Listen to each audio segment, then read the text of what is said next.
ഇന്ന് കോൺഗ്രസ് ഹൈക്കമാൻഡ് കേരളത്തിലെ കോൺഗ്രസ് നേതാക്കളുടെ യോഗം ദില്ലിയിൽ വിളിച്ചിരിക്കുകയാണ്. ഏറ്റവും പ്രധാനപ്പെട്ട കാര്യമെന്ന് പറയുന്നത് കേരളത്തിലെ കോൺഗ്രസിലെ വലിയ പ്രശ്നങ്ങൾ തന്നെയായിരിക്കും ചർച്ചയാവുക. ഒപ്പം തന്നെ ശശി തരൂർ ഉയർത്തിയ വിഷയങ്ങൾ ചർച്ചയാകും. നേതൃമാറ്റമടക്കമുള്ള പ്രശ്നങ്ങളൊക്കെ ചർച്ച ചെയ്യുമെന്നാണ് നമുക്ക് മനസ്സിലാക്കാൻ കഴിയുന്നത്. തെരഞ്ഞെടുപ്പ് ഒരുക്കത്തിനാണ് യോഗം വിളിച്ചതെങ്കിൽ പോലും അതിപ്പോൾ പ്രശ്ന പരിഹാരങ്ങൾക്കുള്ള അല്ലെങ്കിൽ ഈ തമ്മിലടി പരിഹരിക്കുന്നതിനുള്ള ഒരു വേദിയായി മാറുന്ന സാഹചര്യമാണ് ഉണ്ടായിരിക്കുന്നത്. ഹൈക്കമാൻഡ് ഇടപെടലിൽ ഈ തമ്മിലടി അവസാനിക്കുമോ എന്ന വളരെ പ്രധാനപ്പെട്ട ചോദ്യമുണ്ട്. നേരത്തെയും പല ഘട്ടങ്ങളിൽ കേരളത്തിലെ കോൺഗ്രസിൽ പ്രതിസന്ധി രൂക്ഷമാകുമ്പോൾ ഹൈക്കമാൻഡ് ഇതുപോലെ ഇടപെടലുകൾ നടത്തിയിട്ടും പിന്നീടും അതേപടി തമ്മിലടി തുടരുന്നത് നമ്മൾ പലവട്ടം കണ്ടിട്ടുള്ളതാണ്. അതുകൊണ്ട് തന്നെ ഈ യോഗം എത്രമാത്രം ഫലവത്താകും എന്നതും രാഷ്ട്രീയ വൃത്തങ്ങളിൽ വളരെ പ്രധാനപ്പെട്ട ഒരു ചോദ്യം തന്നെയാണ്. ഏതായാലും ഹൈക്കമാൻഡ് വിളിച്ചു ചേർത്ത കേരളത്തിലെ നേതാക്കന്മാരുടെ യോഗം ഇന്ന് ദില്ലിയിൽ. വൈകിട്ട് ദില്ലിയിലെ പുതിയ AICC ആസ്ഥാനത്താണ് യോഗം. ശശി തരൂർ, KPCC അധ്യക്ഷൻ K സുധാകരൻ, പ്രതിപക്ഷ നേതാവ് VD സതീശൻ, KPCC ഭാരവാഹികൾ ഉൾപ്പെടെ കേരളത്തിൽ നിന്നുള്ള MPമാരും പങ്കെടുക്കുമെന്നാണ് സൂചന. കേരളത്തിലെ പാർട്ടിയിലെ വിഷയങ്ങൾ യോഗത്തിൽ ചർച്ചയാകാനും സാധ്യത. വിവരങ്ങളുമായി സിബി ദില്ലിയിൽ നിന്ന് ചേരുകയാണ് നമ്മളോടൊപ്പം. നോക്കാം എന്താണ് സംഭവിക്കാൻ പോകുന്നതെന്ന്, എന്താണ് യോഗത്തിന്റെ ഉദ്ദേശമെന്ന്. Sibi, good morning. ഏറ്റവും പ്രധാനപ്പെട്ട കാര്യം, ഇന്ന് ഈ ഹൈക്കമാൻഡ് കേരളത്തിലെ നേതാക്കളുടെ യോഗം വിളിച്ചിരിക്കുകയാണ്. പ്രധാനമായും തെരഞ്ഞെടുപ്പ് ഒരുക്കങ്ങളൊക്കെയാണ് ചർച്ചയാകാൻ ഉദ്ദേശിക്കുന്നതെങ്കിലും അതിനൊക്കെ അപ്പുറത്തേക്ക് കേരളത്തിലെ തമ്മിലടിയും പ്രശ്നങ്ങളും തന്നെയാകില്ലേ ഈ യോഗത്തിലെ ഏറ്റവും പ്രധാനപ്പെട്ട അജണ്ട?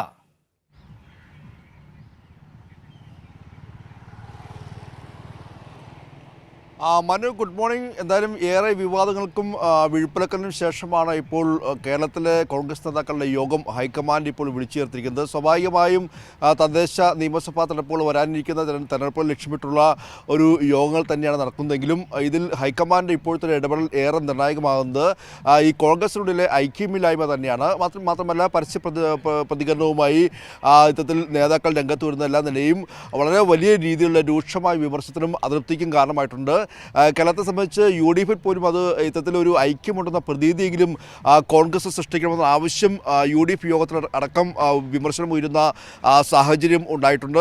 അതുകൂടാതെ പ്രതിപക്ഷ നേതാവ് VD സതീശൻ KPCC അധ്യക്ഷ സ്ഥാനത്തേക്ക് അല്ലെങ്കിൽ KPCC അധ്യക്ഷൻ അടക്കമല്ല നിലയിൽ മാറ്റിക്കൊണ്ടൊരു പുനഃസംഘടന എന്ന ആവശ്യം ശക്തമാക്കി ഉയർത്തുന്ന സാഹചര്യം കൂടിയുണ്ട്.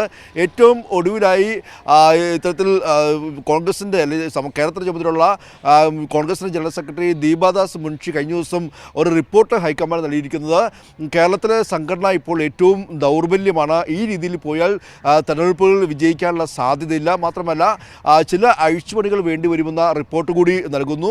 അത് KPCC മുതൽ DCC ഭാരവാഹികളുടെ അടക്കമുള്ള നിലയും അഴിച്ചുപണികൾ വേണമെന്നൊരു നിർദ്ദേശമടങ്ങുന്ന റിപ്പോർട്ട് കൈമാറിയിട്ടുണ്ട്. അതിന് മുൻപായി നമുക്കറിയാം തെരഞ്ഞെടുപ്പ് തന്ത്രജ്ഞനായ സുനിൽ കനുകൂലുവിൻ്റെ റിപ്പോർട്ട് പ്രകാരം ഈ ഒരു നേതൃത്വവുമായി മുന്നോട്ട് പോയാൽ കേരളത്തിൽ യാതൊരു ജയസാധ്യതയുമില്ല എന്ന് സുനിൽ കനുകൂലുവിൻ്റെ റിപ്പോർട്ടുണ്ട്. അങ്ങനെ എല്ലാ നിലയും നിരവധി വിഷയങ്ങൾ ഹൈക്കമാൻഡ് മുന്നിലുണ്ട്. അതുകൊണ്ട് തന്നെ ഇന്നിപ്പോൾ കേരളത്തിലെ KPCC അധ്യക്ഷൻ പ്രതിപക്ഷ നേതാവ് VD സതീശൻ, അതോടൊപ്പം തന്നെ മുതിർന്ന മറ്റുള്ള നേതാക്കളുണ്ട്, അതുകൂടാതെ ഭാരവാഹികളുണ്ട്. ഇവരെല്ലാം നിലയും വിളിച്ചു ചേർത്തുകൊണ്ട് ശശി തരൂർ അടക്കമുള്ള MPമാരുണ്ട്. ഇവരെല്ലാം നിലയും വിളിച്ചു ചേർത്തുള്ള യോഗം ഏറെ നിർണായകമാണ്. നമുക്കറിയാം ഇന്നലെ ആണ് ശശി തരൂർ ഈ ഒരു വിഷയവുമായി ബന്ധപ്പെട്ട എല്ലാ നിലയും കഴിഞ്ഞ ദിവസങ്ങളിൽ ശശി തരൂരിൻ്റെ സംസ്ഥാന രാഷ്ട്രീയത്തിൽ സജീവമാകാനുള്ള ആഗ്രഹം പ്രകടിപ്പിച്ചിരുന്നു.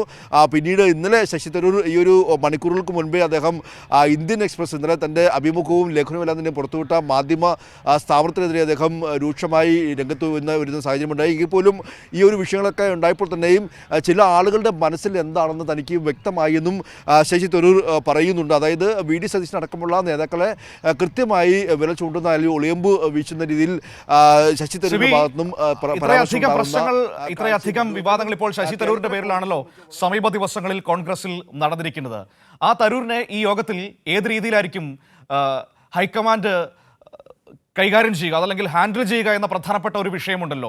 ഇന്നലെ ചില വാർത്തകളൊക്കെ ഇങ്ങനെ പറഞ്ഞു കേൾക്കുന്നുണ്ടായിരുന്നു, തരൂരിനെ അനുനയിപ്പിക്കാനുള്ള വലിയ ശ്രമങ്ങൾ നടക്കുന്നുണ്ട് എന്നൊക്കെ പറഞ്ഞു കേൾക്കുന്നുണ്ടായിരുന്നു. ഇന്നലെ ഈ വാർത്ത കൊടുത്ത മാധ്യമത്തിനെതിരെ തരൂർ ചില കാര്യങ്ങൾ പറഞ്ഞെങ്കിൽ പോലും പക്ഷേ ഇപ്പോഴും സംസ്ഥാന സർക്കാരിനെ അഭിനന്ദിച്ച തരൂരിൻ്റെ നിലപാടിൽ ഒരു മാറ്റവുമില്ല, അതങ്ങനെ നിൽക്കുകയാണ്.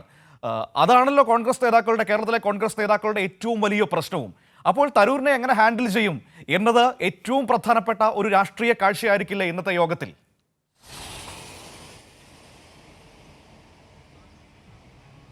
മനു, തീർച്ചയായും ശശി തരൂരിന് ഈ ഒരു വരുന്ന തെരഞ്ഞെടുപ്പുകളെല്ലാം നിലയും സംസ്ഥാന കോൺഗ്രസ് രാഷ്ട്രീയത്തിൽ അല്ലെങ്കിൽ എന്താണ് സ്ഥാനം എന്നുള്ളത് ഇന്ന് നമുക്ക് ഇന്നത്തെ യോഗത്തിൽ നിർണായകമാണ്. കാരണം ശശി തരൂർ അടക്കം തൻ്റെ ആഗ്രഹം പ്രകടിപ്പിച്ചിരിക്കുന്നത് സംസ്ഥാനത്തെ നേതൃ പദവിയിൽ അല്ലെങ്കിൽ കൃത്യമായ രീതിയിൽ സാധാരണക്കാരിലേക്ക് കോൺഗ്രസ് പ്രവർത്തകർ എത്തുന്നില്ല.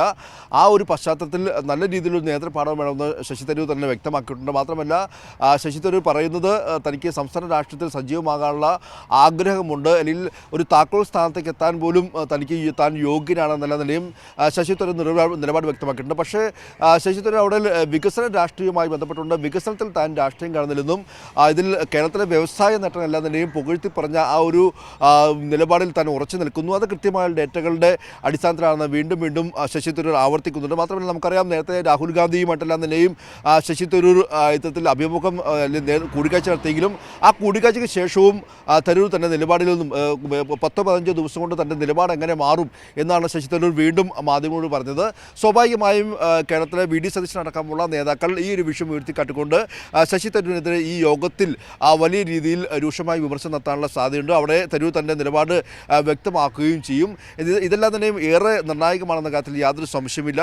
എന്തായാലും തരൂർ ഇപ്പോഴും ആ വികസന കാഴ്ചപ്പാടിൽ അതിൽ രാഷ്ട്രീയം കാണേണ്ടതില്ല എന്നുള്ള നിലപാട് ഉറച്ചു നിൽക്കുന്നു. മാത്രമല്ല ഈ വോട്ടുകൾ അല്ലെങ്കിൽ ഒരു അധികാരത്തിലെത്താൻ വേണ്ടി കോൺഗ്രസിൻ്റെ പരമ്പരാഗത വോട്ടുകൾ മാത്രം പോരാ, എല്ലാ വിഭാഗം ആളുകളിലേക്കും കോൺഗ്രസ് പ്രവർത്തകർ എത്തണം. എല്ലാ വിഭാഗം ആളുകളുടെയും ഒരു പിന്തുണ നേടാൻ പാർട്ടിക്ക് കഴിയുന്നില്ല എന്നല്ല തരൂരും കാര്യങ്ങൾ പറയുന്നുണ്ട്. സ്വാഭാവികമായും സംസ്ഥാന കോൺഗ്രസിലെ ഐക്യമില്ലായ്മ തരൂരും ചൂണ്ടിക്കാട്ടുമെന്ന കാര്യത്തിൽ യാതൊരു സംശയവുമില്ല.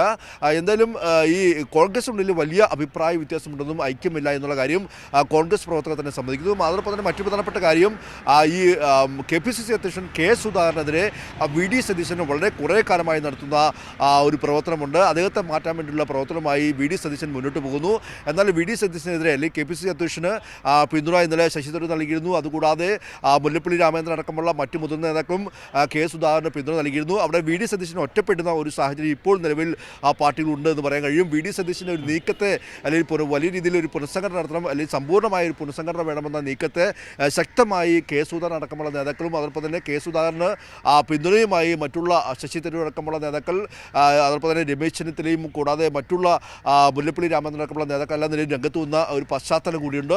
അതുകൊണ്ട് തന്നെ ഇവിടെ ഈ പുനഃസംഘടന അല്ലെങ്കിൽ വേണമോ എന്ന കാര്യത്തിലെല്ലാം നിലയും ഏറെ നിർണായകമാണ്. സമ്പൂർണ്ണമായ പുനഃസംഘടനയാണോ അതല്ലെങ്കിൽ ഭാഗികമായി ചില DCC അധ്യക്ഷന്മാരുടെ ചില ഒഴിവുകൾ ഇപ്പോൾ വിഷയമാണ്. കാരണം ഇപ്പോൾ ഈ യോഗത്തിന് KPCC അധ്യക്ഷൻ എത്തുമ്പോൾ സിബി ഏറ്റവും പ്രധാനപ്പെട്ട കാര്യം ഹൈക്കമാൻഡിന് മുൻപിൽ 2 റിപ്പോർട്ടുകൾ നിൽക്കുകയാണ്. ഒന്ന് സുനിൽ കനകോലുവിൻ്റെ, ഹൈക്കമാൻഡിൻ്റെ സ്വന്തം ആളാണല്ലോ കനകോലുവിൻ്റെ റിപ്പോർട്ട്. അതിൽ പറയുന്നു കെ സുധാകരനെ അടക്കം മാറ്റണമെന്ന്. മറ്റൊന്ന് ദീപാദാസ് മുൻഷി AICCയുടെ സെക്രട്ടറിയാണ്, കേരളത്തിൻ്റെ ചുമതലയുള്ള, അവരുടെ റിപ്പോർട്ടും അഴിച്ചുപണി വേണം എന്ന തരത്തിൽ നിൽക്കുന്നു. അപ്പോൾ ഈ സുധാകരനെ മാറ്റാനുള്ള സാധ്യതകൾ ഉണ്ട് എന്നാണല്ലോ ഇന്നലെയൊക്കെ പുറത്തു വന്ന വാർത്തകളും വലിയ ചർച്ചകളുമൊക്കെ. അതിനുള്ള സാധ്യത കാണുന്നുണ്ടോ? ആ കാര്യത്തിൽ ഒരു ചർച്ച ഉയർന്നു വരുമോ ഇന്നത്തെ യോഗത്തിൽ? സുധാകരനെ ആ രീതിയിൽ ഒറ്റയടിക്ക് ഈ റിപ്പോർട്ടിൻ്റെ അടിസ്ഥാനത്തിൽ മാറ്റാൻ മാത്രം ധൈര്യം, അങ്ങനെ തന്നെ പറയണം, ധൈര്യം നിലവിൽ ഹൈക്കമാൻഡിനുണ്ടോ?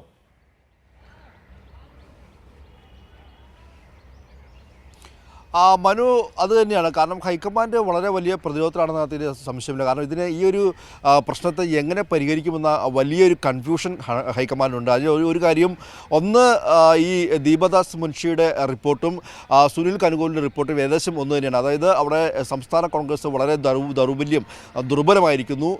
കൃത്യമായി കെ സുധാകരൻ അടക്കമുള്ള അല്ലെങ്കിൽ KPCC അധ്യക്ഷ സ്ഥാനം മുതൽ DCC ഭാരവാഹി അടക്കമല്ലാതിനെയും സമ്പൂർണ്ണമായ ഒരു പുനഃസംഘടന ആവശ്യമാണ്. അങ്ങനെ മുന്നിട്ട് പോയാൽ മാത്രമേ അവിടെ ഒരു അധികാര കൈമാറ്റത്തിൽ അല്ലെങ്കിൽ എന്തെങ്കിലും ഒരു വിജയ സാധ്യതയുള്ളൂ എന്നുള്ളതാണ് സുനിൽ കനുകൂലുവിൻ്റെ റിപ്പോർട്ട്. അതായത് ഈ ഒരു നേതൃത്വത്തെ വെച്ചുകൊണ്ട് മുന്നോട്ട് പോയാൽ ഒരിക്കലും ഒരു വിജയം ഉണ്ടാകില്ല എന്നുള്ള വിലയിരുത്തലും റിപ്പോർട്ടും സുനിൽ കനുകൂലു നൽകിയിട്ടുണ്ട്. അതായത് നേരത്തെ തന്നെ നൽകിയിരുന്നു. മാത്രമല്ല അതോടൊപ്പം തന്നെ ആണ് ഇപ്പോൾ ദീപാദാസ് മുൻഷി റിപ്പോർട്ട് വന്നിരിക്കുന്നത്.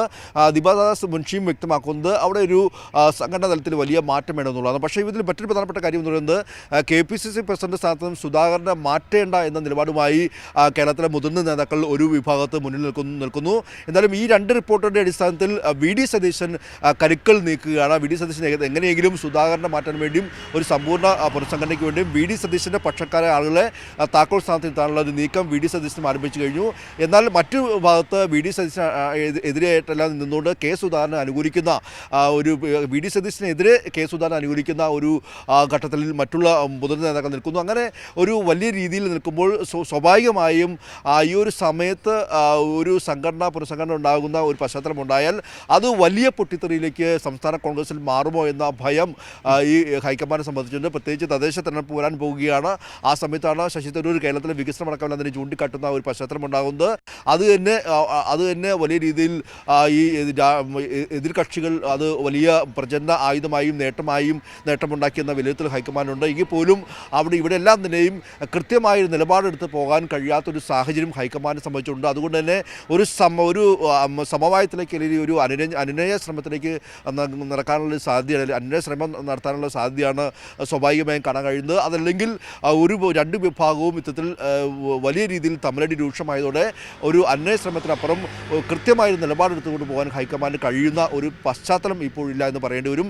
പ്രത്യേകിച്ച് തദ്ദേശ തെരഞ്ഞെടുപ്പ് വരാൻ പോവുകയാണ്, നിയമസഭാ തെരഞ്ഞെടുപ്പ് എല്ലാത്തിനെയും വരാൻ പോകുന്ന ഒരു പശ്ചാത്തലം കൂടിയുണ്ട്. ആ ഒരു സമയത്ത് ഇത്തരത്തിൽ തദ്ദേശ തെരഞ്ഞെടുപ്പ് വരെയെങ്കിലും ഈ ഒരു KPCC അധ്യക്ഷ സ്ഥാനം ഉൾപ്പെടെയുള്ള കാര്യങ്ങളെല്ലാം തന്നെയും വലിയ രീതിയിലുള്ള അഴിച്ചുപണിയിലേക്ക് പോകാത്ത രീതിയിൽ മുന്നോട്ട് പോകാനായിരിക്കും ശ്രമിക്കുക. അതല്ലെങ്കിൽ വലിയ പൊട്ടിത്തെറി ഉണ്ടാകുമോ എന്ന സംശയവും ബാക്കി നിൽക്കുകയാണ്. എന്തായാലും നമുക്ക് ഇന്ന് വൈകിട്ട് 4:30 പുതിയ AICC ആസ്ഥാനത്ത് ഈ ഒരു യോഗം നടക്കുന്നത്. വൈകിട്ട് 4:30 യോഗം നടക്കും. ഇന്നലെ രമേശ് ചെന്നിത്തല അടക്കമുള്ള നേതാക്കൾ എത്തിയിട്ടുണ്ട്. ശശി തരൂർ ഇന്നലെ തന്നെ ദില്ലിയിൽ എത്തിയിട്ടുണ്ട്. ഇന്ന് രാവിലെയോടുകൂടി തന്നെ മറ്റുള്ള നേതാക്കളെല്ലാം തന്നെ എത്തും. രാവിലെ അവരുടെ പ്രതികരണം എല്ലാം തന്നെ ഉണ്ടാകാനുള്ള സാധ്യതയുമുണ്ട്. എന്തായാലും സംസ്ഥാന കോൺഗ്രസ് സംബന്ധിച്ച് വളരെ വലിയ പ്രതിസന്ധിയിൽ മുന്നോട്ട് പോകുന്നു. തമ്മിലടി രൂക്ഷമായിരിക്കുന്നു. ഈ ഒരു പശ്ചാത്തലത്തിൽ കേരളത്തിലെ കോൺഗ്രസ് ദുർബലമാണെന്ന് കോൺഗ്രസിൻ്റെ ചുമതലയുള്ള ജനറൽ സെക്രട്ടറി തന്നെ റിപ്പോർട്ട് നൽകിയിരിക്കുന്നു. ഈ ഒരു പശ്ചാത്തലത്തിൽ ഹൈക്കമാൻഡിനെ സംബന്ധിച്ച് ഈ ഒരു വിഷയം എങ്ങനെ പരിഹരിക്കാൻ കഴിയുമെന്നുള്ളൊരു വലിയ സങ്കീർണമായി നിൽക്കുന്ന ഒരു പശ്ചാത്തലമാണ് കൂടിയാണ് ഇപ്പോൾ ഉള്ളത്. മനു. ശരി ഏതായാലും നമുക്ക് നോക്കാം എന്താണ് സംഭവിക്കാൻ പോകുന്നത്. ഏതായാലും ഇന്ന് ഈ പ്രശ്നങ്ങളൊക്കെ ചർച്ച ചെയ്യുമ്പോൾ എന്ത് തരത്തിലുള്ള ഒരു പരിഹാരമാകും കോൺഗ്രസിൻ്റെ മുൻപിലേക്ക് എത്തുക, അതോ ഇത് പരിഹാരമില്ലാതെ തുടരുമോ? അങ്ങനെ ഒരുപാട് വിഷയങ്ങളുണ്ട്. അതോ കഴിഞ്ഞ ദിവസങ്ങളിലൊക്കെ പറഞ്ഞതുപോലെ ആളുകളുടെ മുന്നിൽ എല്ലാം ഞങ്ങൾ പരിഹരിച്ചേ എന്ന രീതിയിലുള്ള ഒരു അഭിനയമായിരിക്കുമോ ഈ യോഗത്തിന് ശേഷം കാണാൻ കഴിയുക എന്നിങ്ങനെ ഒരുപാട് പ്രശ്നങ്ങൾ നിൽക്കുകയാണ്. അതാ ജോസഫ് എഴുതുന്നുണ്ട് ഒരു കാര്യമുണ്ട്, അവരുടെ കാര്യം വിടൂ, ഈ വാർത്ത കേട്ട് മടുത്തു എന്നാണ് ജോസഫ് പറയുന്നത്.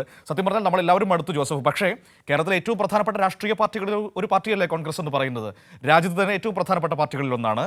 അവരുടെ ഇടയിൽ നടക്കുന്നത് ഇങ്ങനെയൊക്കെയാണ്. ഇതൊക്കെയാണ് ആ പാർട്ടിയുടെ സ്വഭാവം, ആ നേതാക്കളുടെ സ്വഭാവം എന്നത് നാട്ടുകാരിലേക്ക് അറിയിക്കേണ്ട ഒരു ബാധ്യത നമുക്ക് എല്ലാവർക്കും ഉണ്ടല്ലോ. അത് വാർത്തയാണല്ലോ, അതുകൊണ്ടാണ് അതങ്ങനെ നമ്മൾ പങ്കുവച്ചുകൊണ്ടിരിക്കുന്നത്.